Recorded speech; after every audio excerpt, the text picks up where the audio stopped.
A few of my students came to me and they asked one simple question. It's like, what does his day-to-day as the leader of opposition look like? So can you tell them what exactly do you do in that role? Yeah, first, thank you very much for coming here.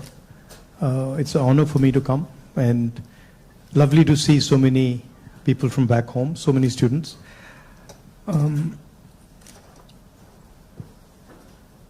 See,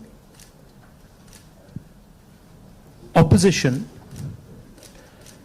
at its heart, is the voice of people. So,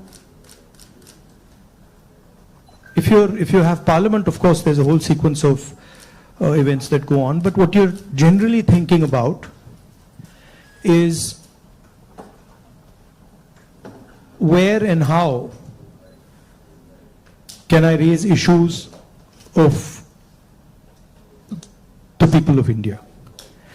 And you're thinking from a individual perspective, and you're also thinking from a group perspective, you're thinking from a industry perspective, you're thinking from a farmer perspective, and the important thing is that you do it sensitively and after listening and understanding carefully.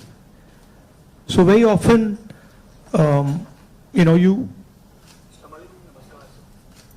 you see an issue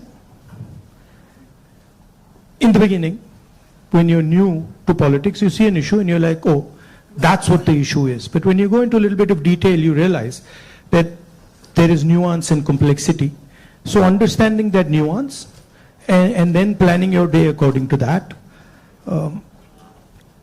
that's how it generally works. Parliament, of course, you go there in the morning and then it's like a war. You go in and then you fight.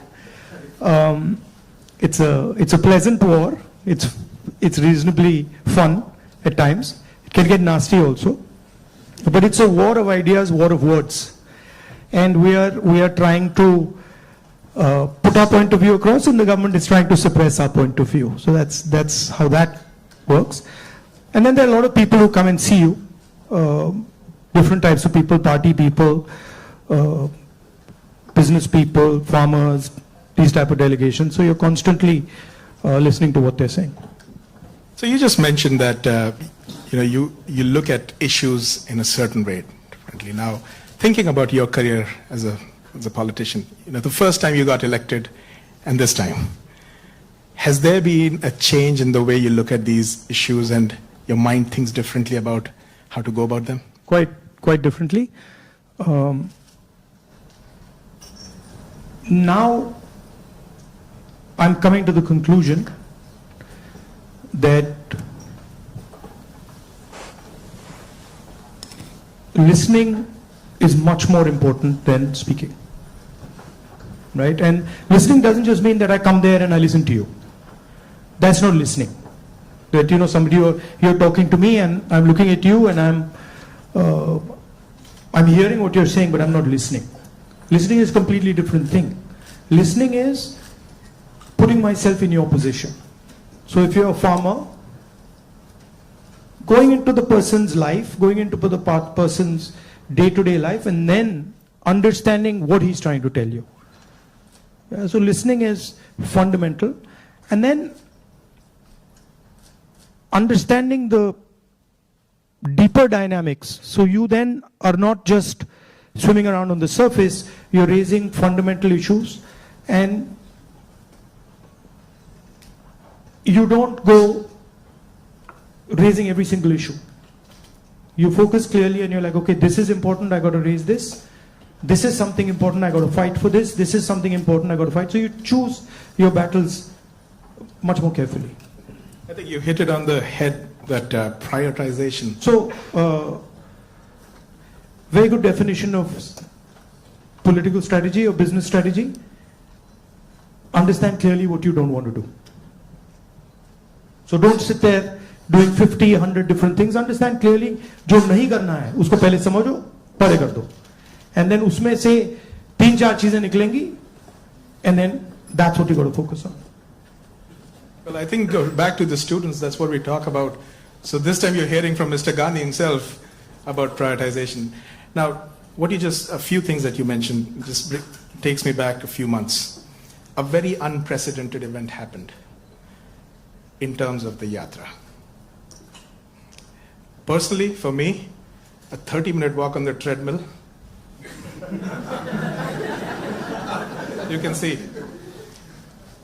4,000 kilometers and connecting with people in a very different way. How has that changed your perception about people, and how has it helped you connect with people differently? See, the first question to ask is, why were we walking 4,000 kilometers? Right? You know, it's what created the need for us to do this? And the reason is that all avenues of communication in India were shut. Every single avenue, no matter what we did, it was all shut. We spoke in Parliament, that's not televised. We go to the media, they don't pick up what we say. We even go with documents to the legal system, nothing happens. So, all our avenues were shut. And for a long time, we literally couldn't understand how to communicate. And then suddenly we hit upon the idea कि भाई अगर media आपको लोगों के पास नहीं ले जा रहा, इंस्टीट्यूशनल सिस्टम आपको लोगों के पास नहीं ले जा रहा, तो फिर डायरेक्टली चले जाओ. And then what better way to go directly than to literally go walking across the country? And so that's what we did.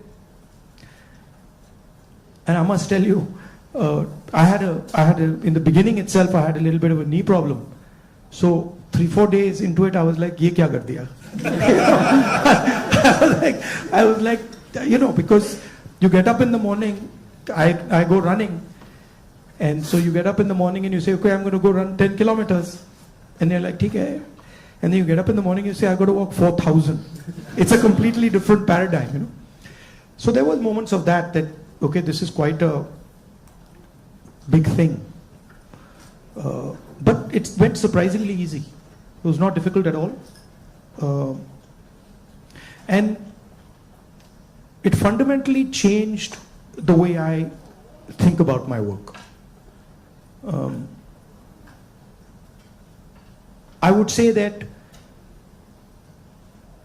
it completely changed how I view politics, how I view our people, how I communicate with our people,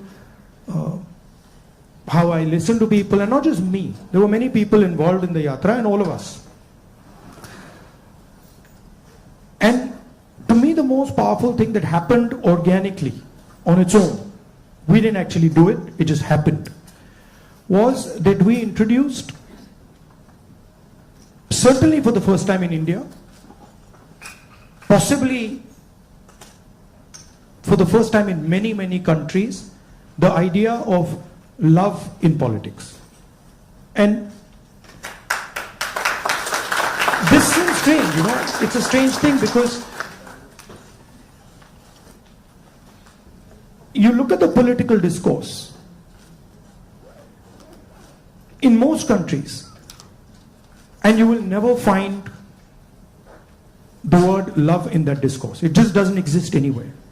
You'll find hatred, you'll find anger, you'll find unfairness, you'll find corruption, you'll find all these words. But you will never find the word love in the language. And the Bharat Jodo Yatra actually introduced that idea into the Indian political system. And it has amazed me how that idea has worked. So now when you reflect on the yatra, you think about, you know, some of the key moments that happened. Is there any like an aha moment that you want to share with us that you never expected it to happen, but it happened in a positive way? I'll tell you what I realized. And many of you people who are in business school and other public facing spaces, I realized that actually when I was in the yatra, the yatra was speaking on its own. So I realized that I was there, but pretty much everything that was coming out of my mouth was actually coming from the yatra, not for me. Right? So there was thousands of people, they were telling me things, it was going, I was listening to them, they were telling me things, and then their words were coming out of my mouth. So I was not communicating as Rahul. I was communicating as the yatra was communicating. And it took me a little while to figure this out, because first I was like, oh, I'm giving a speech. And I have this idea. And I'm going to say this. But then suddenly it started to occur to me that every single thing coming out of my mouth is actually things people have said to me. And the most beautiful example of this was this slogan that came, which is "Nafrat ke bazaar mein mohabbat ki dukaan khol rahe ho," right? Now you're clapping, but the slogan did not come, it was not my slogan, right? It was not even a slogan of the organizers. It was a guy who came, I saw him, and he was walking with us, and there was a rope which used to surround us, and he was trying to come in, and he couldn't come in. The police would beat him. So I saw him once there, then I saw him somewhere else. And then I told Alankar, who's standing there, I said, "Dekho, usko le aao." So anyway, Alankar went looking for him, he had disappeared. Then after some time he came out, he charged through the police, and then he pointed at me like that. And he said, "मैं जानता हूँ आप क्या कर रहे हो, मैं जानता हूँ आप क्या कर रहे हो." So I said, "क्या कर रहा हूँ?" He said, "आप नफरत के बाजार में मोहब्बत की दुकान खोल रहे हो." Right? So then I realized that this is not me. This is the sentiment of the crowd that is speaking. And so that would happen again and again. It would happen sometime. Once it happened when a woman came up to me, held my hand, is walking, and I could feel that something was wrong with the way she was holding my hand. So I said, "क्या हुआ?" She said, "वो मुझे मार रहा है." I said, "कौन मार रहा है?" He said, "मेरा पति मार रहा है." तो I said, "मतलब?" She said, "नहीं, वो अभी मुझे मार रहा था, मैं भाग के आई हूं." So I said, "तो क्या करूं?" तो I said, "पुलिस वालों को बताएं?" She said, "नहीं नहीं नहीं, पुलिस वालों को मत बताओ." I said, "क्यों?" She said, "और मारेगा." Now, that's a sentiment of thousands and thousands. I realize that's a sentiment of thousands and thousands of women. That they're being mistreated, they're being treated violently, but they can't say anything. It's hidden. Right? So now when I'm speaking to you right now, I'm saying these things to you, it's not me. It's that girl who's saying it to you. I just transmitted it.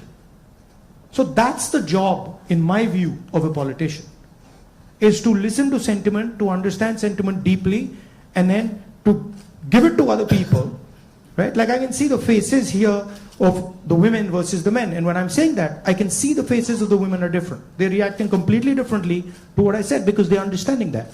They're like, "Oh yeah, I've been through that before," right? So that's the idea. The idea is not that Rahul Gandhi has some fantastic vision for the country and now he's going to project the vision to the country. The idea is, what is the country saying? What is the country feeling? Right? So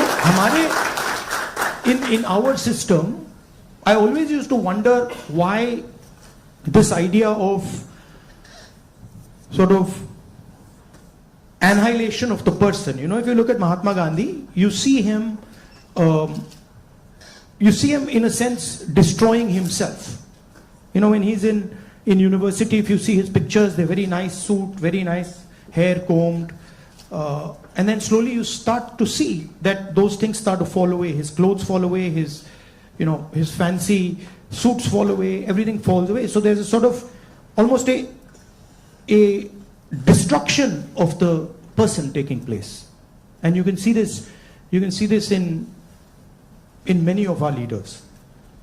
And the reason it's happening is because the person is actually dying and the voice of other people is taking over, right? I don't know, I'll give you an example. Do you know what Devta means in the term Devta? Do you know what it means? Yes. No. No, it doesn't mean God. The deity. No, it doesn't mean the deity. So Devta in India actually means a person whose internal feelings are exactly the same as his external expression. Meaning he is a completely transparent being. Right? It does not mean God. So if this person tells me every single thing that he believes or he thinks, and he tells it to me, that's the definition of Devta. Right? It's the idea that you destroy yourself. Right? So to me, that is interesting about our politics. How do you suppress your own ideas?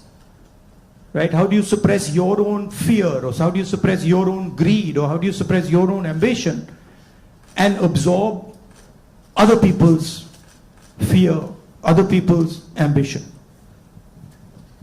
I think before we go to the next question, this needs a big, big round of applause. So he just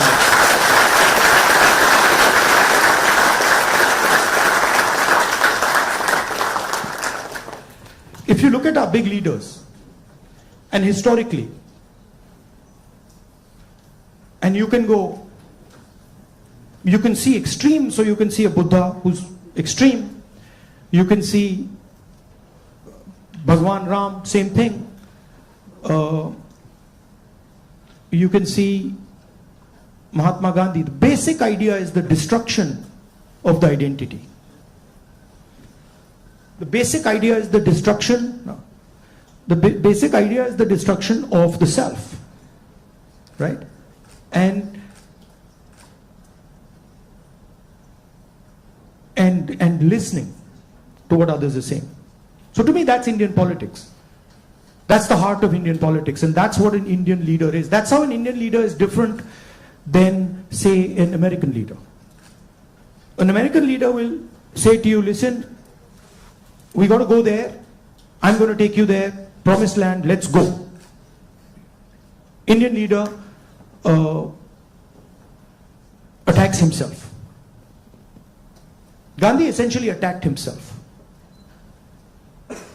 Totally different concept. In some words, in some ways, Bharat Jodo Yatra was an attack on myself. 4,000 kilometers chalna hai, risk hai, goli lag sakti hai, chodo. Let's see what happens. So then that generates a completely different way of thinking and a completely different relationship with people. You know?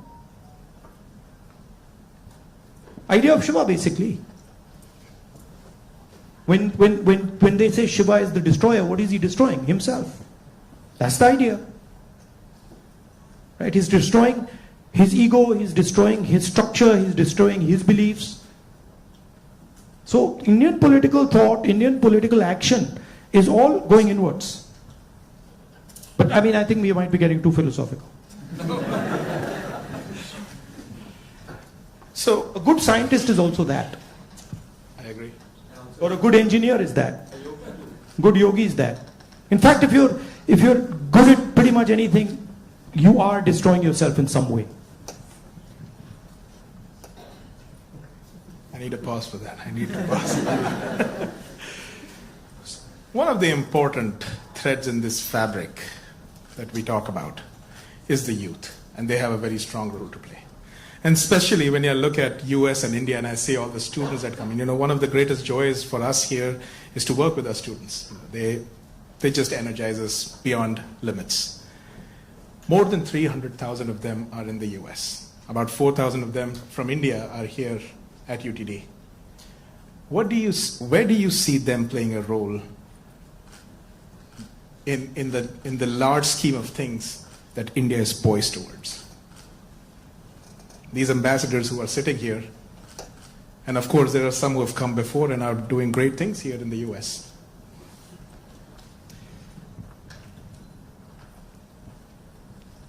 In one way, there you are a bridge between the rest of the world and India. So you have ideas and values that you bring to the United States. And often often those ideas and values might not be understood so easily in the United States, right? There's a different cultural ethos, different cultural system here. But your ideas are as valuable as anybody else's. In the same way, they also have a culture, an ethos here. Today I met some young guys just before I came here who came to the United States, not students, but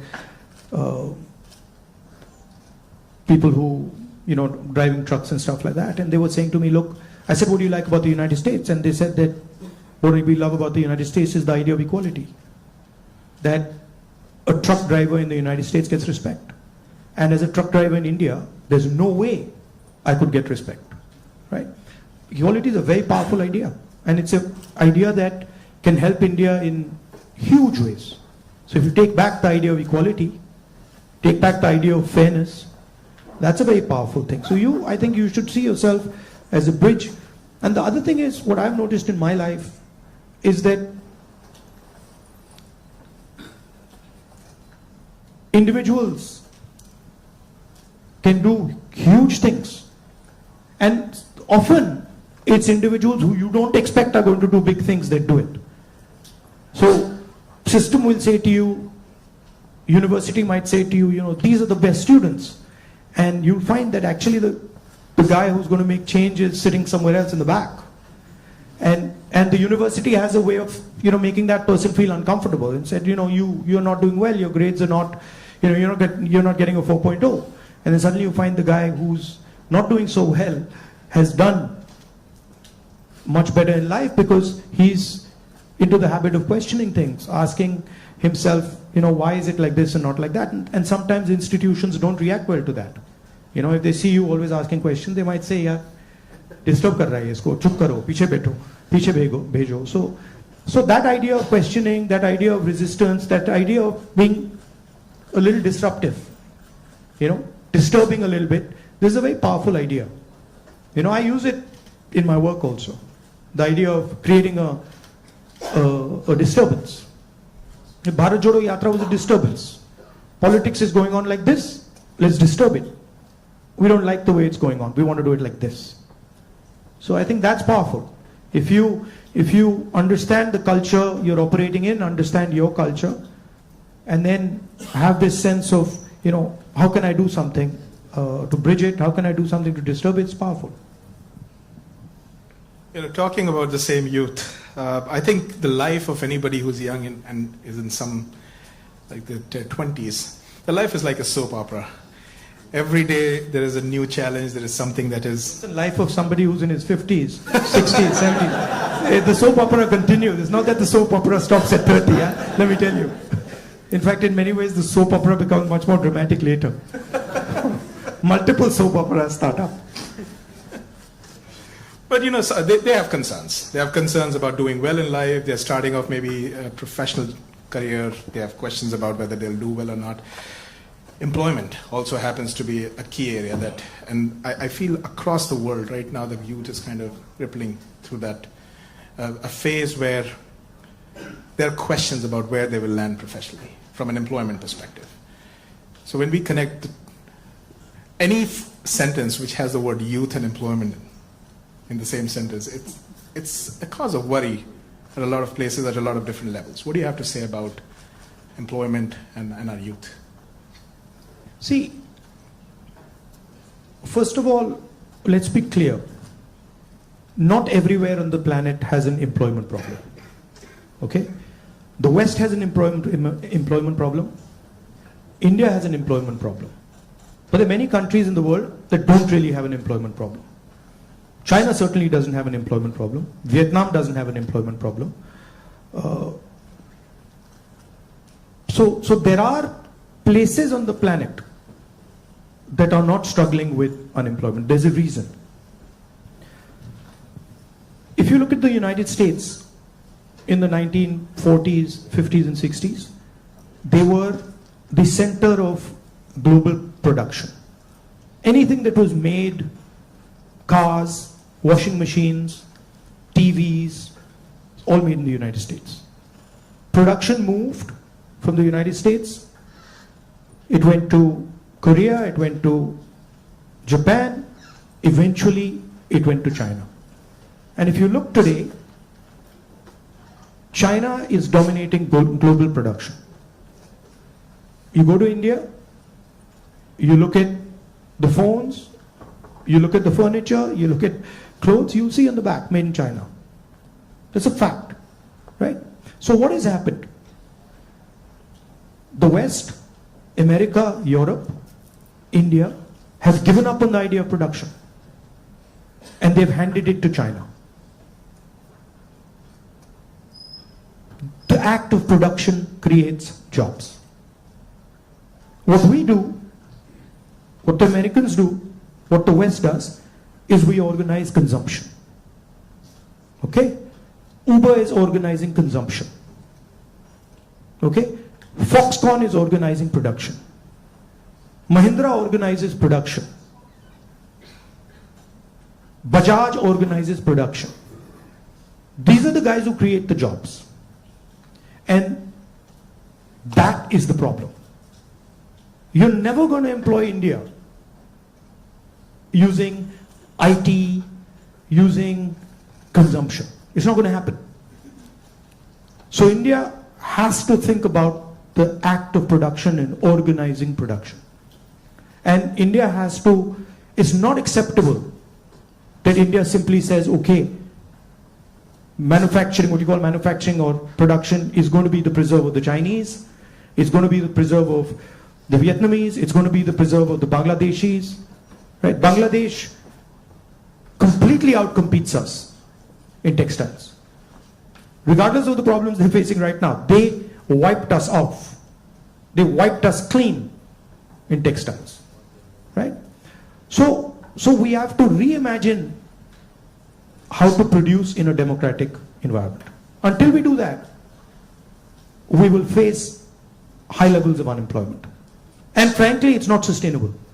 So you're going to see that if we carry on down this path of forgetting about manufacturing, you're going to see massive social problems coming in India and in the United States and in Europe, right? The polarization of our politics is because of this. We're getting ready to ask a few questions from the audience. Can we have the runners with the mics? But while we do that, Rahulji, in this, what you just spoke about, that even if people are fine with the way their jobs are and they're secured, we have a new challenge in the name of AI.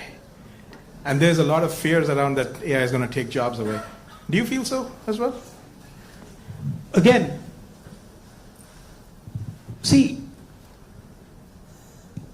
every time you get a new technology,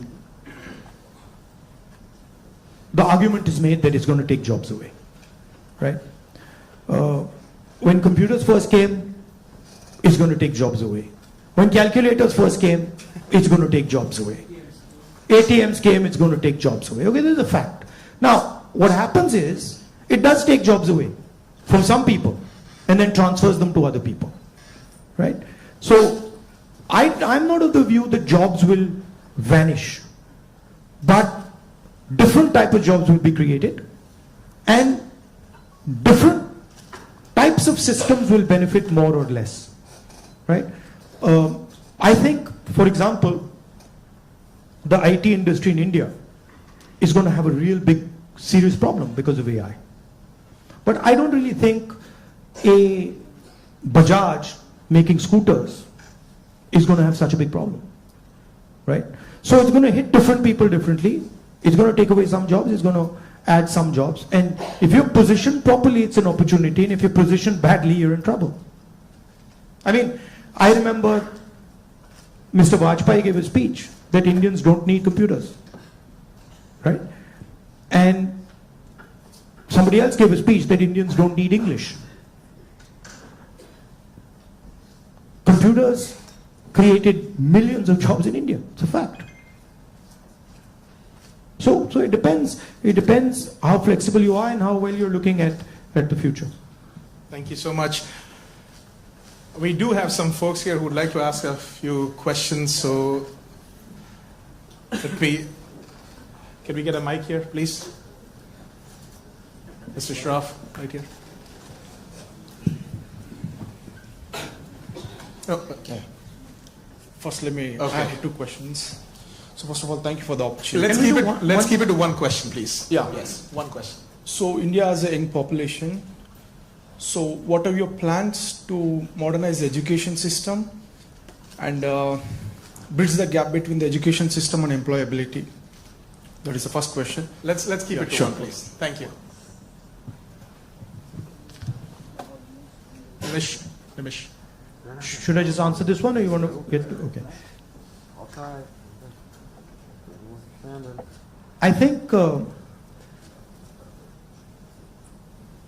many people say that India has a skills problem. I don't think India has a skills problem. I think India has a skill respect problem. So India doesn't respect people who have skills. But I don't think there's any limit on the skills that are already available in India. Okay? Second, our education system doesn't connect with the business system. So you have a business system that is operating on its own, and you have a sort of ivory tower education system. And the education system in no way connects deeply with the skill structure of India. So I think bridging that gap, linking those two systems of skill and the education system, vocational training, I think is fundamental. I think currently huge problem in the education system is the ideological capture. So, you know, feeding ideology through the education system. Most of our vice chancellors today are placed by the RSS. It's an organization that has a very particular perspective on life, on history, on the future. That's really damaging. Having one organization that is placing all its people in our education system, I think that's damaging. So ensuring that people who run our education system are independent, are not, you know, ideological, or are not committed to sort of a particular way of thinking, I think is important. Thank you. Dr. Gupta. Rahulji, I have a question. What's your vision of creating growth in the industry, manufacturing? No, I don't see. Again, what I think is not as important as what the large mass of Indian people think, right? One problem that you simply cannot solve if you continue on the direction we're on is giving our blue collar workers jobs. You simply, if you carry on this road, you simply cannot do that, right? The only way you're going to give our large mass of people jobs is if you start producing things, if you start manufacturing. And the foundation of manufacturing, you don't just start manufacturing cell phones, right? It is a sequence, right? So you have to go up the value chain if you want to manufacture. A lot of people say, oh no, you can manufacture cell phones directly. Well, cell phones are not being manufactured in India. Cell phones are being assembled in India. It's a different thing. Meaning components are coming from China and those components are being assembled in India, right? The reason China can develop those components is because they have a huge infrastructure that has manufactured many different things, many different types of things before. So you cannot get away from that basic stuff. And I think you have to have a vision for production. For example, our GST is designed against production. It rewards consumption, it punishes production. States that produce are harmed, right? Large monopolies huge monopolies harm production, right? They influence the policy regime so that players cannot produce. So these are some of the things that you would have to look at if you want India to start producing. I'm convinced India can produce with no problem. I'm convinced that India can take on China if you start aligning the country for production and if you start respecting skills. I'm absolutely convinced of it. And states like Tamil Nadu have already shown it. Right? It's not that Indian states have not done it. Pune has shown it, Maharashtra has shown it, Tamil Nadu has shown it, Karnataka to an extent has shown it. Right? So it is being done. But it's not being done at the scale and with the coordination that it needs to be done. I'll give you an example.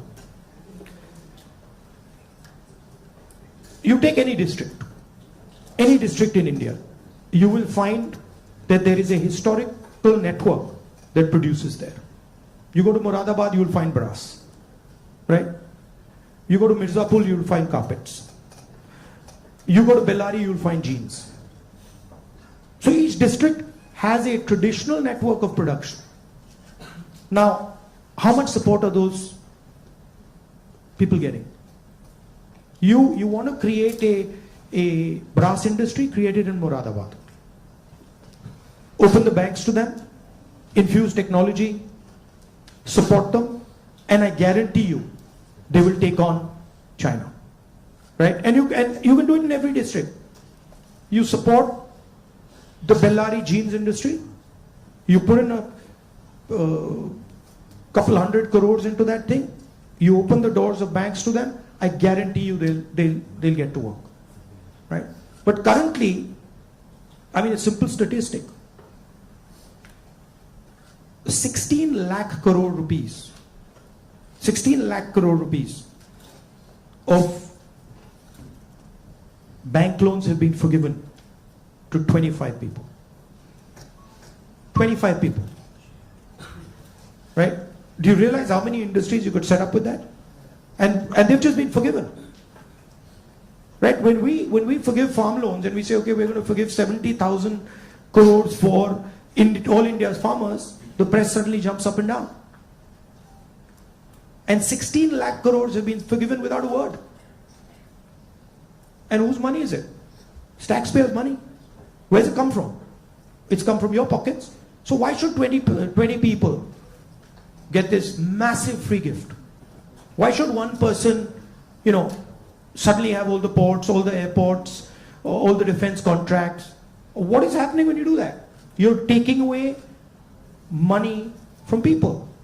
Instead of having one business that runs all the airports in the country and one business that runs all the ports, you could have 10, 15, 20. Right? So it's all destruction of economic activity. Thank you. We can take something on this side. Can we have the mic? Can we please have the mic here? Rakshit, go ahead.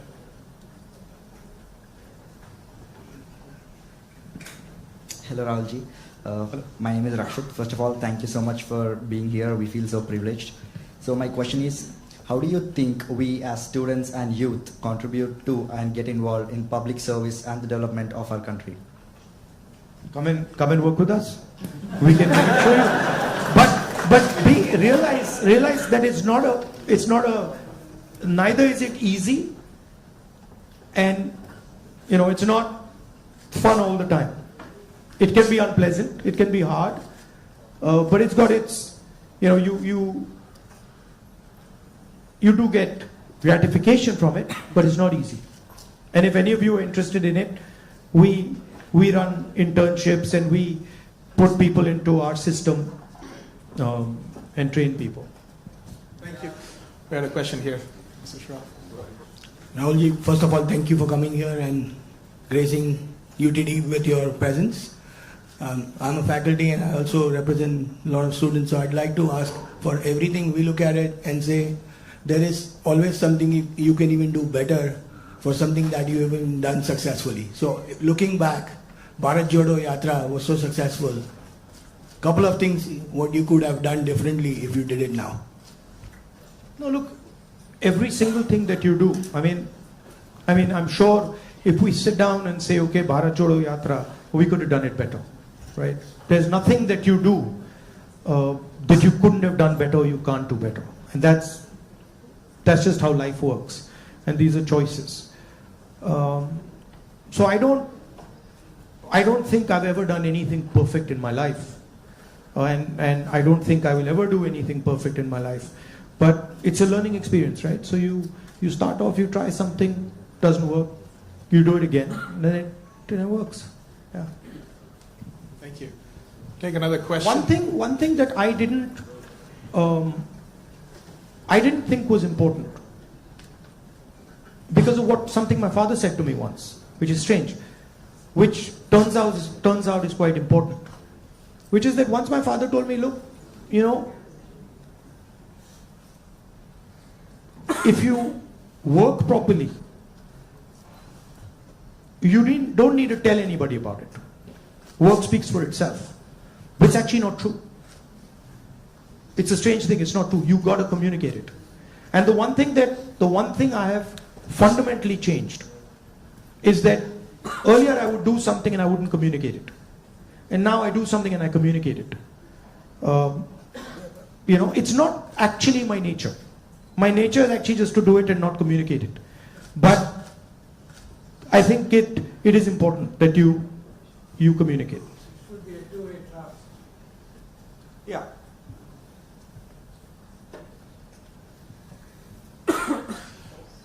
All right. Yes, let's go there.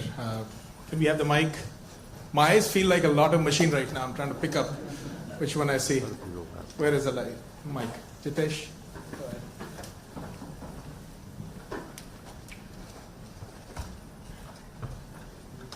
Thank you, Rahulji. So, as my friend Rakshit was saying, like public into service or public into politics, which one you prefer? Like one Indian youth should be more into service or like complete into politics? Look, don't have a rigid idea of what political action is. And in the same way, don't have a rigid idea of what service is. Those two can overlap, right?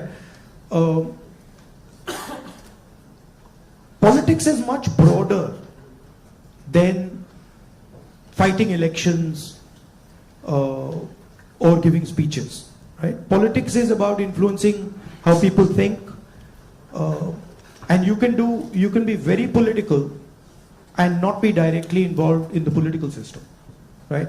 Or you can be deeply involved in the political system and not be doing politics at all. So I don't think you should think that those are two different avenues. You should do what you like. And in what you like, you can do politics without a problem. I think we have time for another couple of questions, right? So, Dr. Mehrotra, can we have the mic here, please?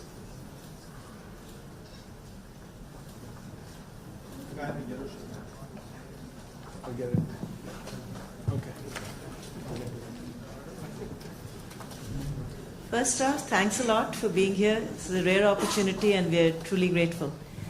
To me at least, and I could be wrong here, it almost seems like there are two Indias. One that is reaping the benefits of the growth that we see, and then one that's being kind of bypassed. There's still unacceptably high number of people living in abject poverty who don't even have access to the very basic of quality education. What vision do you have to ensure that this India that's kind of been cut off at least gets some benefits, and that it's a little more equitable, the benefits of India's economic growth? There are clearly two Indias, and very small percentage of people benefit from India. The vast majority of people don't benefit from it. And if anybody talks about building a country, talks about progress, you simply cannot ignore this fact, right? If you look at our institutions, our businesses, our legal system, anywhere, you will find that it's captured by a very, very small percentage of people. Now, one of the things that I keep saying is that in the 21st century, you need data. And you need to understand the extent of this capture. I think when people actually understand the extent of this capture, they will be shocked, right? And so, for example, the idea of a caste census is a way of shining the light on this capture, right? It amazes me when people say, oh, there shouldn't be a caste census. It's like saying his leg is broken and there shouldn't be an X-ray. Why not? Right? What's the problem? What's the problem with an X-ray? Second thing is the issue of skill, right? You've heard of the Eklavya story? You've heard of the Eklavya story? Yes. If you want to pin down what is happening in India, it is millions and millions of Eklavya stories every single day. The people with skill, their thumbs are being cut off. They're not being allowed to operate. They're not being allowed to thrive. And it's happening across the board. So, respect for skills, supporting skills financially through technology, that's how you'll unleash India's power. You're not going to unleash India's power by empowering 1%, 2% of India. And, it's not interesting for me. So, I'm very passionate about this. I'll give you an example. Sometime back, when we were in government, we were talking about skill development. And the gentleman who was running, he was appointed by Manmohan Singh ji for skill development. He came to see me. And we were having a conversation. And he was explaining to me how he was going to build ITIs. And he was going to put trainers inside ITIs. For plumbing, for hair cutting, for carpentry, for stuff like that. And I was listening to him. And I asked him a question. And what I said was, look, you're building these ITIs. And I gave him an example. I said, let's say you want to train 1 million barbers. Now in your model, what you're going to do is, you're going to have these ITIs, 1,000 of them across the country, and you'll train these barbers. But that's not where the barber's skills lie. That ITI is not where the barber's skills are. The barber's skills are with the barbers. So I said to him, why don't you do this? Why don't you set up certification centers? And then go to every single barber in India and say, listen, this is what we'd like you to train. For every guy you send to our certification center, we'll give you X amount of rupees. So let's say you have, 1 million barbers in India. And you go to 1 million barbers and you say, listen, you guys have the skills. We want to train barbers. And now start training barbers. And for every guy you train, send him to the certification center. And the moment we find that he's certified and he has been sent by you, we pay you. How long will it take you to 1 million barbers? 2 months? 3 months? Right? He just looked at me as if I was crazy. Right? Because for him, the skill isn't there. The skill isn't the ITI. But actually the skill is with the barbers, with the plumbers, with the carpenters. Those guys have the skill. That's the skill network. So why are you not using it to train? Just recently I was driving past Sultanpur and I walked up to this shoemaker. It was amazing because the guy says to me, I said, what's your biggest problem? He says, I've been working here for 40 years and nobody has ever respected me. So he says to me, the only man who has ever respected me is my father. Right? So I was thinking about this. And then he says to me, there was this scheme. And they said that, they've got this scheme for shoemakers. It was in Lucknow somewhere. So he says, so I, went to Lucknow.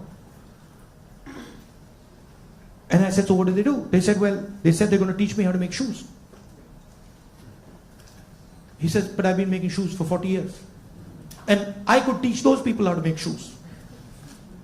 Right? So it's a fundamental disconnect with where the skills are. There's no shortage of skills in India. There's shortage of respect of skills in India.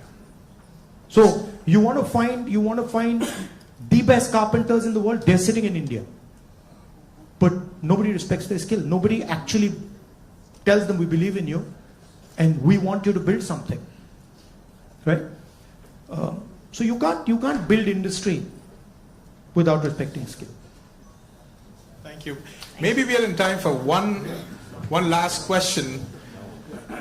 So the lady here in the stripes, can we mic to her? And I request our ISA officers to come on this side, please, on the stage, while we do that.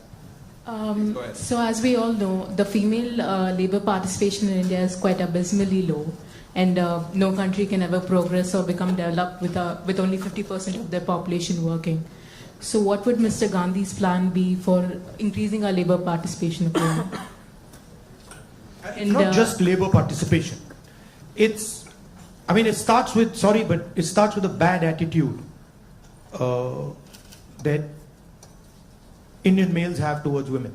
And I don't mean every single Indian male, but a large number of Indian males' attitudes towards women is just, it's ridiculous, right? So it starts there. And it's a particular way of thinking about women. And we see it in the political system, we see it in the business system, we see it everywhere. So I'm very big, number one, on political participation of women. Reservation bill to start with. Ensuring that women get into business. Ensuring that women are supported financially if they want to open their business. And then making sure that it is made easier for women to participate, right? Women have their own particular issues that you need to take care of before they can start to participate. So I think the first thing is of thinking of women the same way you think of men, right? That they can do anything men can do, if not better, and that they are equal and better in many, many things. Yeah. Also, by the way, this is part of the ideological fight between the BJP and us, right? The BJP and the RSS believe that women should be restricted to a particular role. They should stay at home, they should cook the food, they should not talk too much, right? And we believe that women should be allowed to aspire to whatever they want to do. Well, Mr. Gandhi, if I just say that it was great having you on campus, that is a big, big understatement. But can we give him a round of applause?